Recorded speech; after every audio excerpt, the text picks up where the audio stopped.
Hi, in order to celebrate National Health Day, we are here today with Dr. Satya Bhandari. Thank you, Satya, for talking to us today. Of course. And she is going to tell you, she's an amazing doctor, and tell us about yourself. So I have been in Flower Mound since 2012, and I do interventional pain management. When it comes to pain, really it can mean a headache, it can mean your neck, it can mean your shoulder, it can mean your stomach pain. Most of the time it's chronic stuff, so things that have been going on for a long time. It's usually not, oh, my stomach hurt yesterday and Right. I need to go and see a pain doctor. No, that's not why you'd come see me. You'd come see me because your stomach doctor asked you to come see me for something that they can't solve. We have some questions that we would like to ask you. We came up with some questions which will help the viewers to understand better. So I'm going to read those questions, and if you can help us understand better and reply to those, that would be awesome. I'll try my best. Okay, thank you. So this is my favorite question because people live stressful lives these days. So could stress be a factor in physical pain, and if so, what can anyone do about it? Absolutely. I talk about this almost every day for probably 50% of our patients who come into my office. The real physical manifestation of pain can be an ache or soreness, but that really can be exaggerated and exemplified by something that's going on at home. So a stressful situation, work, family life, kids, or anything like that, or emotional stress. We know by study after study has really shown that depression and anxiety worsen pain, and pain worsens depression and anxiety. Our next question is, what are certain procedures that you use for back pain? Oh wow, so back pain actually is the number one reason why somebody comes in to see a primary care physician. So if you look at the number of actual Medicare dollars, insurance dollars that goes into treating back pain, it's incredible. So this is a great question. The goal of doing procedures for back pain is to have a solution, is to resolve the problem. The problem in back pain is usually inflammation. Whether it's inflammation from a disc, it's inflammation from a pinched nerve, inflammation from arthritis that's chronic. Regardless of any of those things, your basic fundamental idea is to reduce inflammation. So usually a steroid injection can do that. When steroid injections don't solve the problem, then you can do many other procedures like spinal cord stimulators, you can do radiofrequency nerve ablation. All of these things are really fancy solutions for simple problems like arthritis of the back or a pinched nerve.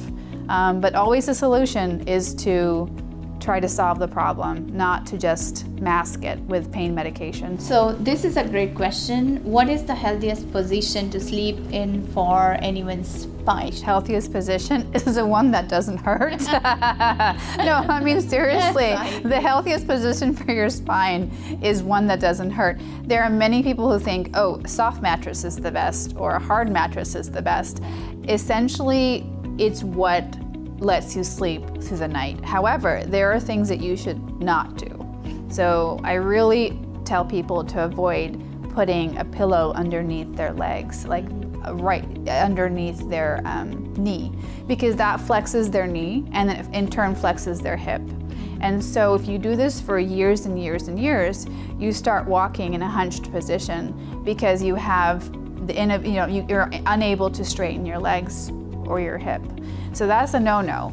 But any mattress is as long as it's helpful for you, that's the way to go. That's good to know.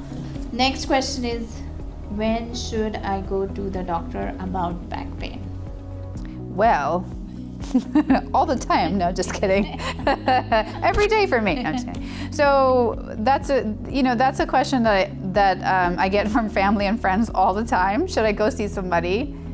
if your back pain has been going on for more than a week, and you have tried a little bit of rest, lots of anti-inflammatories like Advil, ibuprofen, and some activity modification, ice, heat, and things are still bothering you after a week, a primary care doctor or somebody like myself, like a spine specialist, would be a great start. However, if you're having severe pain and you're having leg numbness or you're having weakness that you can't get out of bed, that's a trip to the emergency room. No. That's not a trip to the primary care doctor, because something could be really wrong that we can't take care of in this outpatient setting. But however, most of the time, 99% of the time, it's something that you can wait, nothing that's urgent. It's a little bit of pain control, extra anti-inflammatory. That should do the trick. And this next question is, I think this is good for everyone. What are the techniques to fix poor posture? Oh, stand up straighter. So that is something that I have seen really in our younger population. Now that you have all these devices, you have a tablet, you have the phone, you have a computer system, you have gaming devices. And so they may be spending time in school, they may be spending time at work on the computer, and then they come home and then they're doing something like they're on the phone or they're texting. Automatically, when you're doing something like that, you're going into that flexed posture position and the neck falls forward. And you can fix that very easily when you're younger. But after about 5 to 10 years, once your body is in that position for that long, your muscles shorten, your tendons shorten, your bones become used to it, and you physically cannot move yourself back into that position, and then you lose range of motion. So in order to prevent all of those things from happening, I like to tell people to sit at the edge of their seats. So when they are on the computer, to not sit all the way at the back. When you sit all the way at the back, you automatically hunch over, your spine becomes a C, and then and you have to sit forward in order to type. So sitting forward automatically creates that little curve in your spine.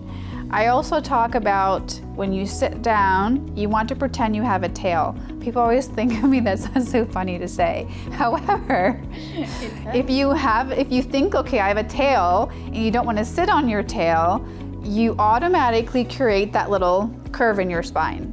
And then and as soon as you create this curve in your lower spine, the neck falls into position, your shoulders fall into position, and you're generally feeling better.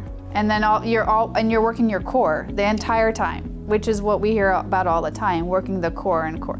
You can work the core sitting at your desk. That's awesome. In front of the TV or anything. These are great tips. Okay, this is my favorite one. Oh, you've had many favorite ones. This one I can use. So, is a massage good for back pain? Oh yes, massage is good for anything. Massage is good for psychological pain. Massage is good for I'm like, I'm going to use it. I need a massage. Yeah, no, for shoulder pain, massage is fabulous, and that's been proven in study after study. It doesn't last, 2 weeks, but a massage is great. Again, we talked earlier about how psychological stress can affect pain in general. Right. And when you're in a massage, you're kind of forced to be in a little bit of sensory deprivation. It's quiet, you don't see, you're not on your phone, you're not on any device, you're listening to soft, nice music, nothing stressful, no one's yelling at you, and you're kind of paying attention to yourself. So all of those things kind of treat your mind, which then calms it. And then with a good massage therapist, all of a sudden you have, happy muscles. So massages all the way.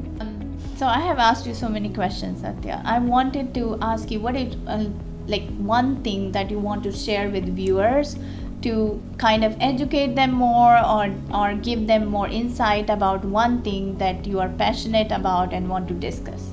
Yeah, thank you for allowing me to speak to your viewers. The one thing that is so important to us right now as a nation really is to address the opioid crisis.